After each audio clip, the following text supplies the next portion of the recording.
The hallway was quiet. Too quiet. Matt Clark stood at the far end, barely visible in the dim lighting, his eyes locked on one single door. The faint glow from the hotel sconces reflected off his face, revealing something deeply unsettling: calculation, patience, and something far darker. Inside that room was Nick Newman, and tonight everything was about to change. Matt had spent hours tracking Nick's exact location, confirming every detail, every movement. He wasn't rushing, he never rushed. Every step had been carefully planned, down to the second. He moved silently toward the door, pulling out a small device from his pocket. Within seconds, the lock clicked open. No hesitation, Matt slipped inside. The room was empty, perfect. A slow smile crept across his face as he closed the door behind him and stepped deeper into the shadows. He didn't turn on the lights. He didn't need to, he knew exactly where everything was. This wasn't just a break-in, this was a setup. Minutes passed like hours. Matt positioned himself behind the door, his breathing steady, controlled. He could hear faint sounds from the hallway now, footsteps approaching. Nick was coming back. Outside, Nick slowed as he reached his door. Something felt off. He couldn't explain it, but his instincts were screaming at him. Still, he reached for the handle. The door creaked open. Nick stepped inside cautiously, scanning the room. Everything looked normal, too normal. He took another step forward. That was the moment. The door slammed shut behind him. Before Nick could react, a shadow moved fast, too fast. Matt lunged. Nick spun around, but it was already too late. A heavy force slammed into him from behind, knocking the air out of his lungs. He struggled, trying to break free, but Matt was relentless. "Too slow, Nick," Matt whispered coldly. Nick threw an elbow back, catching Matt slightly off guard, but it wasn't enough. Within seconds, Matt regained control, forcing Nick down.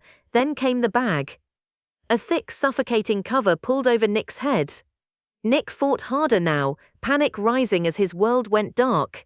"What are you doing?" Nick gasped. But Matt didn't answer. Instead, he pressed something against Nick's arm, a sharp sting, and then everything faded. Nick's body went limp.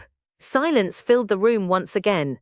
Matt stood up slowly, adjusting his sleeves as if nothing had happened. He looked down at Nick's unconscious body and let out a quiet, satisfied breath. "This is just the beginning," he muttered. But Nick wasn't the only target. Across town, Adam Newman sat alone, completely unaware that he was already part of Matt's twisted game. Adam lifted his glass, taking a slow sip of his drink. His mind was elsewhere: business, family, the usual chaos of Newman life. He had no idea that someone had been watching him. No idea that something had already been slipped into his drink. Minutes passed. Adam frowned slightly. Something didn't feel right. His vision blurred just for a second, then again, stronger this time. "What the?" He tried to stand, but his legs didn't cooperate. The glass slipped from his hand, shattering on the floor. And then darkness. Back at the hotel, Matt worked quickly. Nick was already secured, ready to be moved. But this plan, it wasn't just about kidnapping, it was about destruction, revenge. And this time Matt wasn't making the same mistakes. Years ago he had orchestrated something similar, something that had sent Nick to prison. That memory still burned in his mind. The satisfaction, the control.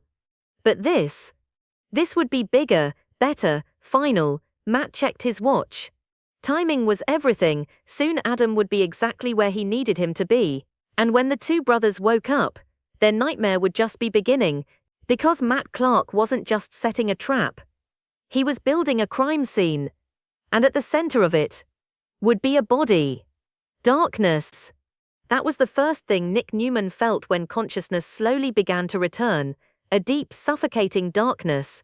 Then came the pounding in his head. Nick groaned, trying to move, but his limbs felt heavy, unresponsive. His vision blurred as his eyes finally opened, struggling to focus on the dim surroundings. Where was he? The room was unfamiliar, cold, silent, and wrong in every possible way. And then he saw it. A figure lying on the floor, still, lifeless. No, no. As his vision cleared, the horrifying truth hit him like a punch to the chest. Riza Thompson, she wasn't moving. Her body lay twisted at an unnatural angle, her face pale, eyes empty, dead. Nick's heart started racing. Oh my God! He tried to stand but stumbled, barely catching himself against a nearby table. That's when he heard another sound.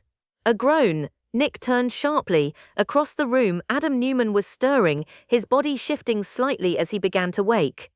Adam!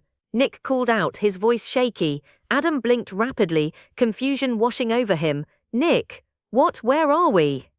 Nick didn't answer right away. Because at that moment they both realized something terrifying. They weren't alone. Riza's body lay between them, and everything about this scene screamed setup. Adam pushed himself up, his head spinning. What the hell is this? I don't know, Nick replied, his voice tight with panic, but this isn't good. This is really not good. Adam looked down at his hands and froze. There were smudges, dark stains, blood. No, no, no. Adam whispered, shaking his head as he backed away. This isn't. I didn't. Neither did I, Nick cut in quickly. This is Matt. It has to be. The name hung in the air like a threat. Matt Clark. Adam's expression darkened. You think he did this? I know he did, Nick said firmly. This has his fingerprints all over it. But that was the problem. If Matt had planned this, then so did everything else. Nick's eyes darted around the room, his instincts kicking in. We need to think. Fast. Adam ran a hand through his hair, trying to steady himself. We're in a room with a dead body, Nick. And we're the only ones here, Nick shot back. That's exactly what he wants. Silence. Heavy. Crushing. Adam swallowed hard. If anyone finds us like this, they'll think we did it. Nick finished grimly, and suddenly it all made sense. The drugs, the blackout, the setup. Matt hadn't just kidnapped them, he had framed them for murder.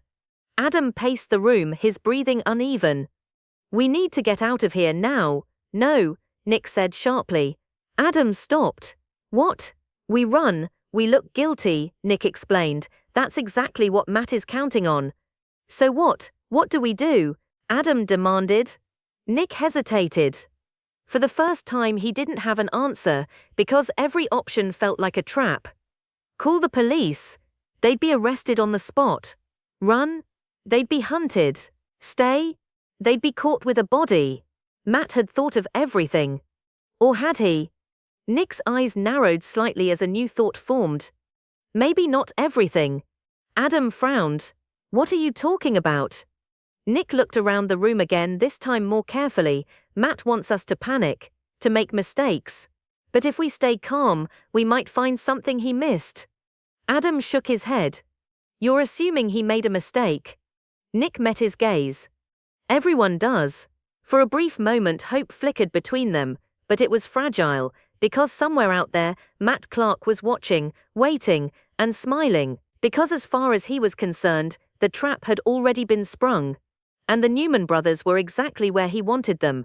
As sirens began to echo faintly in the distance, growing louder with every passing second, Nick and Adam exchanged a single terrified look. Time was running out. And unless they could prove the truth, their lives were about to be destroyed all over again.